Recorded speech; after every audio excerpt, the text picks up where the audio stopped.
Good morning, everyone. It is day 4 today at our renovation project. What has been done overnight is the carpentry work. So I'm going to go through that now and show you how to identify the things that they did right and also the things that they've done wrong. The two things I'm going to use to check the carpentry today is a smaller spirit level and a larger spirit level. We want to check that the walls are plumb and straight and that there are falls in the right spot. Being an accessible bathroom, what we did was take some yellow tongue structural flooring and we cut it out to the sides of our studs and we put it in where there are going to be grab rails later on post-project.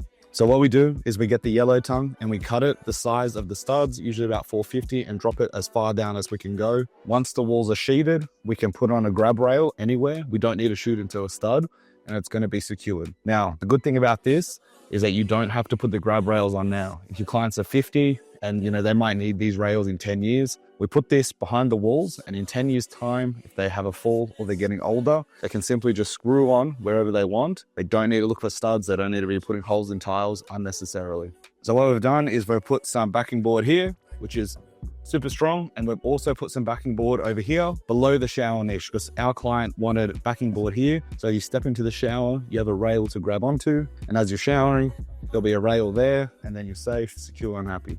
The next thing that is important to always check on a pre-sheet is that your carpenters have pre-sheeted the walls correctly. And what I mean by that is that they have buzzed the walls and made everything plumb, level, and flush. So if we come over here, I can see that my carpenter has buzzed this wall down recently, yesterday. So you can see this by a bit of timber has been taken off, 1 to 2 mils. You get your spirit level, put it across 3 studs, and you don't want to hear a wobble at all. So I can't hear a wobble. I'm putting it down left to right. And that means there is less than 1 mil difference between these 3 studs, which is good. That's how you want it. Now, if we come over here, there's no movement.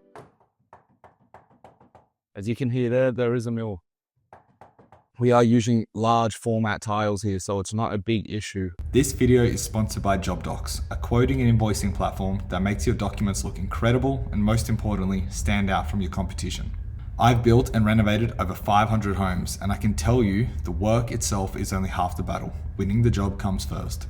Jobdocs is how I present my quotes and proposals, and it's a big part of why I win the work I go for. If you've ever lost a job because your quote looked average next to a competitor's, this fixes that. And when you're doing bathroom renos, like what I'm covering in this video, presenting a professional proposal is half the reason clients say yes. Link is in the description. Check it out at jobdocs.ai. If you were using small subway tiles, this could be a potential issue once you sheet. Your tile is not going to enjoy you tiling these walls. So we come a little bit further. There's nothing there. We put it over here. It's another mil. Anything that's sort of less than 5 mil is not a big deal. Tiles can fix that with tile glue. But over here, there's a really big bow. As you can see over here, there's about a 20 mil gap, which is way too big for this sort of wall. And what's causing this is this noggin. This noggin here is protruding out the top. So what it is doing is when we put the wall sheet on, this bit of the timber here is going to push the wall sheet out. As the tiler comes up, there's going to be a bow in the wall and it's going to kick his tile outwards. It's going to look terrible. That is all good. This needs to be rectified. So what I'll do is I'm going to spray this with some paint and he's going to come back and he's going to fix this up. I could fix it myself in a few seconds, but he'll come back and fix all the issues in the bathroom. We can check down here. All the walls are fairly good. There's another big gap there, about 5 mil. The issue there is that this stud needs to be buzzed here. When that goes in, these two will be flush again. So you want to go around the whole room, checking that your studs are all flush and nice and plumb. There's another big difference there. Again, these noggins are causing a real big issue. You can see that this noggin is sticking out 2 to 3 mil than this stud. So when we sheet this wall with our fiber cement sheeting, it's going to stick there and it's going to be protruding past the stud, which isn't good because they screw into the studs, not the noggins. So the wall is going to be bowing out here. It looks to me like what happens is the carpenter that did this room buzzed the studs, but they did not buzz the noggins. They did not do a horizontal buzz with the timber planer. Here's good, there's barely any movement. So for the most part, this bathroom has been done well and the pre-sheet looks good. All the nails have been removed, the gyprock and the demolition debris is gone. They have cleaned up after themselves, which is a nice touch. But again, they will need to come back before we proceed, before we sheet the walls, because these stud walls need to be fixed.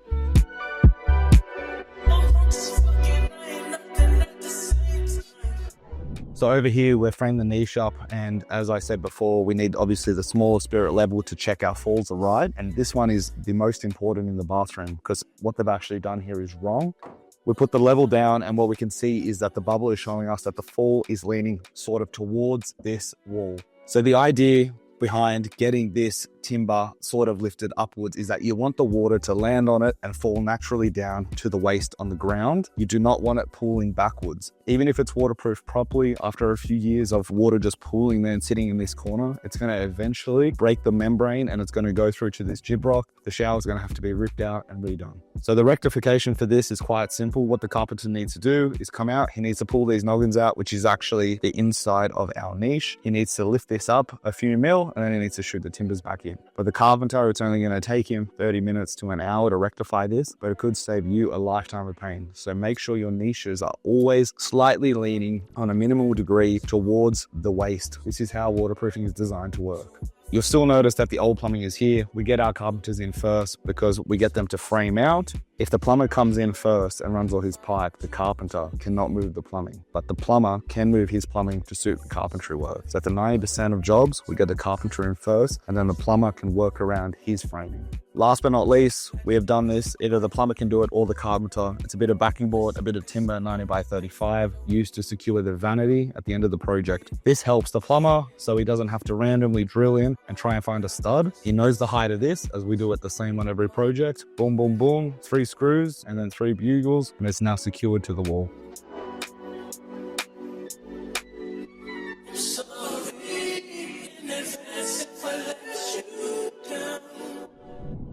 Alrighty, so this pre-sheet in this bathroom was done a lot better. It was done by another carpenter. It was a crew of 2. The one that did this bathroom is quite good. The first thing we're going to look at is this niche. So again, we want to check that the falls are done right. Jobdocs allows you to fully customize each template with our drag and drop editor. No longer do you need to manually do this in Microsoft Word or Excel. Check out the platform today and get a 14-day free trial. And you will see that this is perfect. There is a slight fall and the bubble is leaning upwards, which means that the water is going to fall downwards. All right, so we know this niche has been done correctly. It's got a good fall on it, about 5 degrees. Any water that would ever puncture the tiles and go through to the grout and below that to the waterproof membrane will naturally flow down the waterproofing membrane, which will come down here, all the way down and find its way into the floor drain. Another thing that we didn't see in the other bathroom that I mentioned was the noggins weren't buzzed down. As you can see here, these have been planed down. These marks are from my plumber who is currently here. But this one is old and existing. This noggin has been planed down, which wasn't done in the other bathroom. So I'm pretty sure if we whack a level over this, there is no noise because it is flush and plumb. Again, the plumbing is here because the plumber is working right now. The carpenter just sort of pulled it out of his way. But if we whack some levels on the wall, you can see there might be the smallest bump, but it is nothing to worry about. It'd be less than a mil. It's good. It's good. There's only about a mil in that. I wouldn't even bother telling him about that because that is totally within the tolerances. That's fine. That's fine. That's fine.